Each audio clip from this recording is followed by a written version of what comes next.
বাবা, আমি তোমাকে বলতেছি, আমি তোমাকে অনেক ঘৃণা করি। আর বলবো যে আর কারো বাপ যেন এমন না হয়। তোর বাবা নাই তো কি হয়েছে, আমি আছি না, সব আবদার আমি পূরণ করব, আমি তোমার আগলায় রাখবো।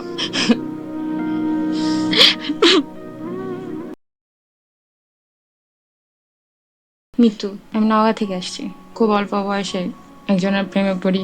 তারপরে আমরা প্রায় রিলেশনে ছিলাম 6 মাসের মতো।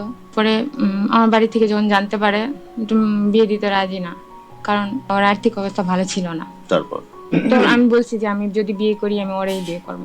অনেক কষ্ট করে রাজি করায় বিয়ে করছি। বিয়ে করে তারপরে আমরা চলে আসি ঢাকাতে। ঢাকা চলে আসার পরে আমার বাসায় থাকতো। আর আমরা দুজন ছোটখাটো 2টা চাকরি নিছি। ও এক জায়গায় নিচ্ছে, আমি এক জায়গায় নিছি। আমি আমার মতো জব করতাম, ও ওর মতো। ওর অফিসের একটা মেয়ের সঙ্গে ওর সম্পর্ক হয়ে যায়। তখন আমার মেয়ে 4 মাসের পেটে। একদিন সকালবেলা ও রেডি হচ্ছিল অফিসে যাওয়ার জন্য, একটা ফোন আসছে। আমি ফোনটা রিসিভ করছি। পরে দেখি একটা মেয়ে বলছে আমি ওর বেস্ট ফ্রেন্ড। আমি বেস্ট ফ্রেন্ড, এটা আবার কেমন ফ্রেন্ড? আমি তো জানি না মেয়ে মানুষ আবার ছেলেদের কিসের বেস্ট বেস্ট ফ্রেন্ড ফ্রেন্ড। হ্যাঁ, বিয়ের পরে। তো তারপরে ও আসছে, আমি ওরা জিজ্ঞাসা করছি, আরে না ওটা ওরকম কিছু না, আমরা জাস্ট ফ্রেন্ড, এমনি কথা বলি। আমি বলছি না, কথা বলা যাবে না। কিন্তু কথা কন্টিনিউ বলতো। আমি রাতের বেলা ঘুমাই থাকলে বাইরে যাইতো, যাই ফোন নিয়ে যায় কথা বলতো। আমি না করলেও শুনতো না। একদিন আমি অফিসে ছিলাম, ও হুট করে আমাকে বলতেছে যে আমি বাড়িতে যাব। আমি অফিস থেকে না আসার আগেই ও চলে যায়, গ্রামে চলে যায়। ফোন রিসিভ করে না। তো আমাকে বলে যে এখানে গ্রাম তো, নেটওয়ার্ক নাই। আমি ফোন দিলে বলে নেটওয়ার্ক নাই। তো আমি বলতেছিলাম যে তুমি কি কোনো মেয়ে মানুষ নিয়ে গেছো? এটা আমার ভিতর থেকে আসছে। আমি ফিল হয়েছে এরকম, যে এরকম কিছু হয়েছে নাকি। পরে সে স্বীকার করে, অনেক কসম করেও বলে যে না, এরকম কোনো এরকম ঘটনা কিছু হয় না। না। ও ফ্রেন্ডের বাসায় গিয়ে 2 দিন থাকছে। ওর যে ফ্রেন্ড ছিল, ভাইকে জিজ্ঞাসা করি যে ভাইয়া ও কি কোনো মেয়ে মানুষ নিয়ে গেছে? পরে মিথ্যা কথা বলতে পারে নাই, বলছে হ্যাঁ। যখন আমি জানতে পারি, ওটা মনে হয় আমার ফার্স্ট হার্ট ব্রেক ছিল। আমি অনেক কান্নাকাটি করতেছিলাম, একদম নিচেতে গড়াগড়ি করে। আমিও জানতাম যে ও আমাকে অনেক ভালোবাসে, বাট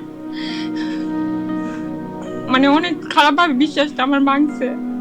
তো তারপরে সেদিন রাতে আমি ফোন দিছি, দিয়ে বলতেছি আমি কি দোষ করছিলাম, তুমি আমার সাথে এটা কেন করলা? তখন ও বুঝতে পারছে যে আমি জানতে পারছি।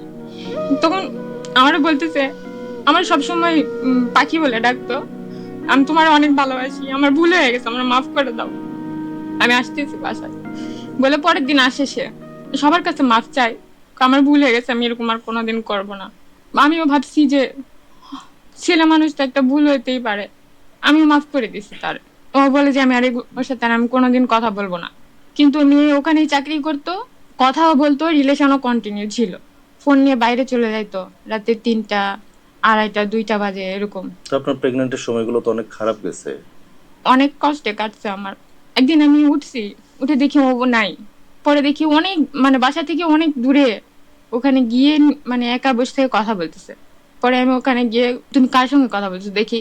কই না, তোমার দেখা লাগবে না, তুমি কষ্ট পাবা। আমি কষ্ট পাবো তাহলে তুমি কথা বলতেছো কি জন্য? পরে আমারে বুঝাই, কয় আমি তোমার সাথে তো থাকতে পারবো না। কিন্তু ওর সম্পূর্ণ মনের মধ্যে অন্য কিছু ছিল। আমরা এরকম থাকতে থাকতে একটা অশান্তি সৃষ্টি হয়, অবিশ্বাস ঢুকে যায় রিলেশনের মধ্যে। আমি বলছিলাম যে ওর সঙ্গে কথা বলা যাবে না, কথা বলা যাবে না, আমি এটা সহ্য করতে পারবো, আমি তো আমার হাজবেন্ডের ভাগ করে দিতে পারবো না, কেউ দিতে চাইবে কোনো মেয়ে মানুষ? তারপরে সে কন্টিনিউ কথা বলতো। একদিন আমি অফিসে গেছি, বাসায় এসে দেখি ওনার মানে সিগারেট দিয়ে ওনার হাতে আর লেগছে।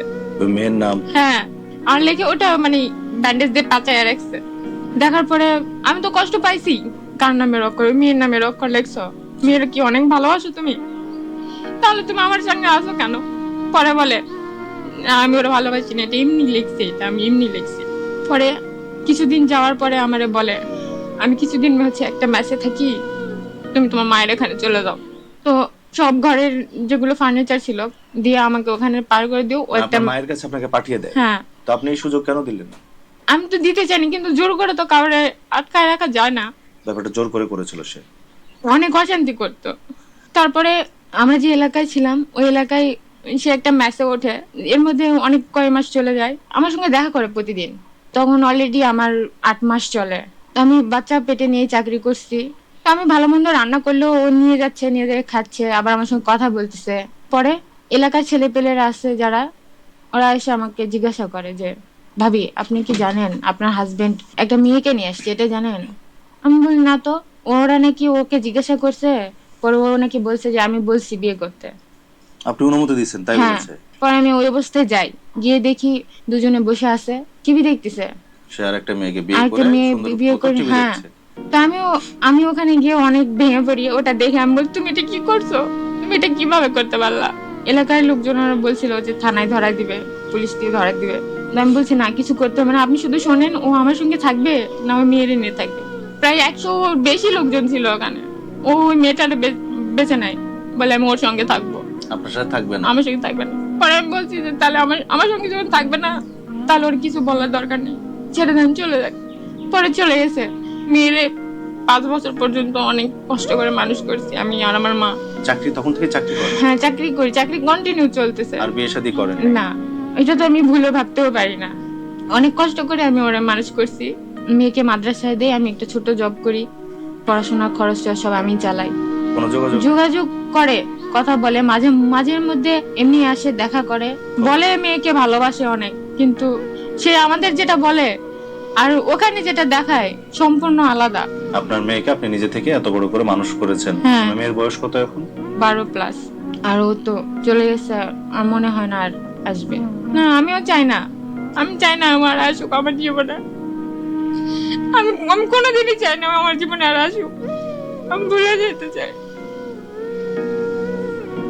আমার অনেক কষ্ট দিছে, আমি অনেক ভালোবাসতাম ওরে, আমি যে ভুলতে পারি না, তাহলে আমার অনেক কষ্ট লাগে। কেমন আছো মা তুমি? ভালো আছে। কোন ক্লাসে পড়ো? 5-এ বাবার কথা মনে পড়ে? পরে আমি তো ভাবতাম আমার অনেক ভালোবাসে। আব্বুকে আগে অনেক ভালোবাসতাম, এখন ঘৃণা করি।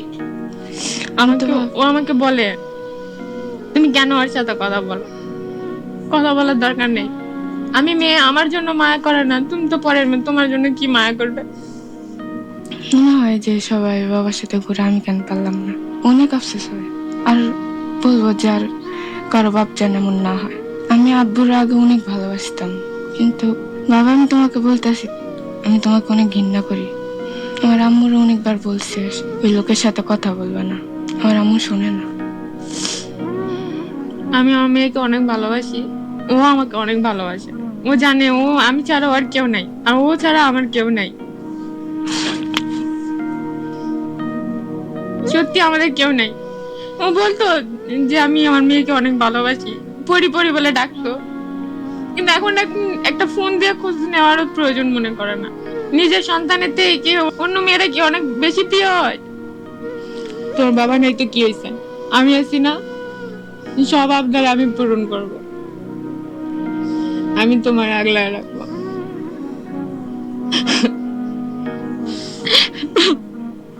কান্না না আম্মু।